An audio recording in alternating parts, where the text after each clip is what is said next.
Hi all, this is the Module 2 video overview for empathy. Now, to begin, we're going to start with a Flipgrid like we did the first time, and you can click the play button to hear the prompt again. But essentially, I'm asking you, how do you define empathy? When we're working with specific terms such as empathy or maybe the other principles of the design thinking process, it's really important that we have a shared understanding of the key terms.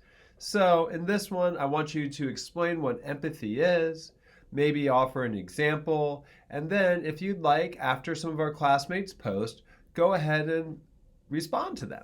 Remember, click here, it'll cue up the camera, and then when she starts seeing her classmates respond, they'll populate here, and you will be able to respond to them. All right, after you do that, the second thing I'm asking you to do is to complete an Ed puzzle. So to complete the Ed puzzle, you're going to need to click sign up. You sign up as a student, and you're going to click create an Ed puzzle account. Our class code is BO, there it is. And follow the prompts and it'll launch you into our account.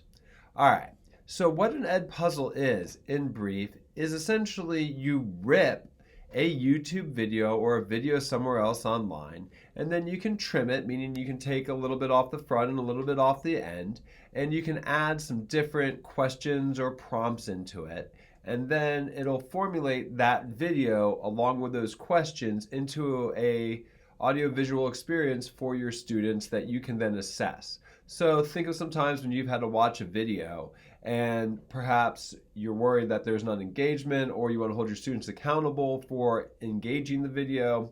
This is a tool to do that. So remember that code is BOMCARO. Now, after you've done the Flipgrid and you've done the Ed puzzle, I would like you to read a scholarly work about empathy. And the reason I really like this work is if you scroll down here, where is it? Right here, you can actually see a framework for building empathy as you go through the design thinking process. So I think it's kind of good. I like our work being grounded in academic work or academic scholarship. And I think this article speaks to that. Now, finally, and I'm pretty excited about this, is we're going to do an empathy map gallery walk. I really like gallery walks in a digital sense because it allows you to make your own learning artifact and then view our colleagues' learning artifacts. So, first off, check out the directions, gives you a little overview.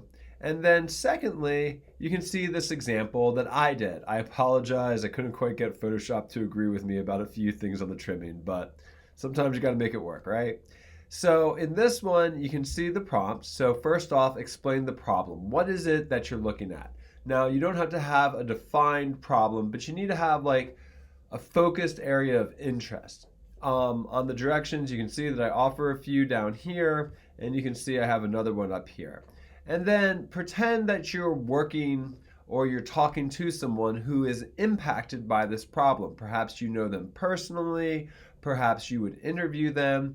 You don't have to interview them for this, but think about who they may be. Show empathy towards that individual, or empathize with that individual might be a better way to say it.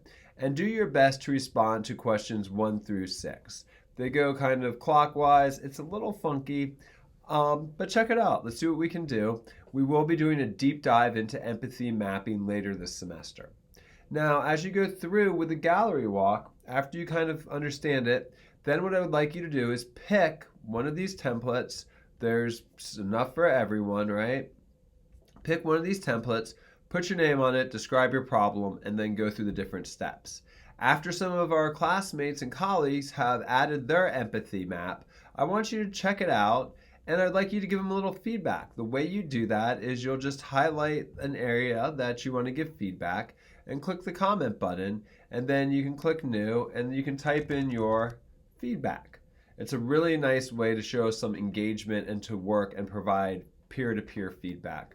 I think it's a very successful way to go about this type of work. So check it out. This is an MS Teams folder with a shared PowerPoint. If you have trouble accessing this PowerPoint, just shoot me an email. It might be a technical glitch, so don't freak out. I'll take care of it. All right. If you have questions, comments, or concerns, I got you. Just shoot me an email, and I'm looking forward to seeing everyone's empathy maps and the rest of this module. All right. Cheers.